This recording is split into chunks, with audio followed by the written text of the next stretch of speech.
बहुत समय पहले, जब धरती पर अधर्म बढ़ रहा था और अत्याचार अपनी चरम सीमा पर था, मथुरा नगरी का राजा कंस अपनी बहन देवकी का विवाह उसके प्रिय मित्र वासुदेव से करवा रहा था।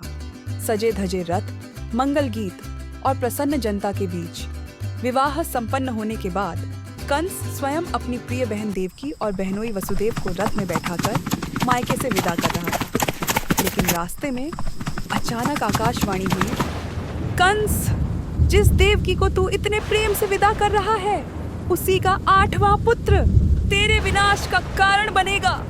कंस का चेहरा क्रोध से भर गया। उसने तुरंत देवकी को मारने का निर्णय लिया, परंतु वासुदेव ने उसे शांत किया और वचन दिया कि वे उसके सभी बच्चों को उसके हवाले कर देंगे। एक एक करके कंस ने देवकी के 7 पुत्रों की निर्दयता से हत्या कर दी। लेकिन 8वें पुत्र के जन्म की घड़ी तेजी से करीब आ रही थी। जब 8वें पुत्र के जन्म की रात आई, आसमान में काले बादल छा गए, बिजली चमकने लगी। मथुरा का कारागार, जहां देवकी और वासुदेव बंदी थे, दिव्य प्रकाश से भर गया। और तभी एक अद्भुत चमत्कार हुआ। स्वयं भगवान विष्णु 4 भुजाओं वाले शंख, चक्र, गदा और पद्म धारण किए हुए देवकी और वासुदेव के सामने प्रकट हुए। उन्होंने कहा, माता पिता, मैं आपका पुत्र बनकर जन्म लेने आया हूँ।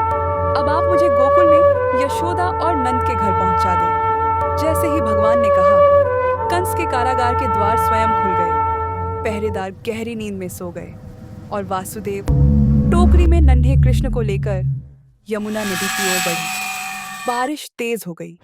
यमुना नदी उफान पर थी, मगर भगवान शेषनाग ने अपना फन फैलाकर कृष्ण को सुरक्षित रखा। आखिरकार वासुदेव गोकुल पहुंचे और नन्हे कृष्ण को यशोदा और नंद के सुपुर्द कर दिया। कृष्ण के जन्म की खुशखबरी पूरे गोकुल में गूंज उठी। बांसुरी की मधुर धुन और ढोल नगाड़ों की गूंज, हर ओर आनंद ही आनंद था। उधर वासुदेव गोकुल से लौटकर यशोदा की नवजात कन्या को लेकर मथुरा पहुंचे। जब कंस ने उस कन्या को मारना चाहा, वह उसके हाथ से छूटकर आकाश में देवी के रूप में प्रकट हो गई और गर्जना करते हुए बोली, अरे मूर्ख, तेरा विनाश करने वाला पहले ही जन्म ले चुका है और अब तेरे वश में नहीं है। कंस भय और क्रोध से कांप उठा और अपने विनाश के भय में और भी निर्दयी हो गया।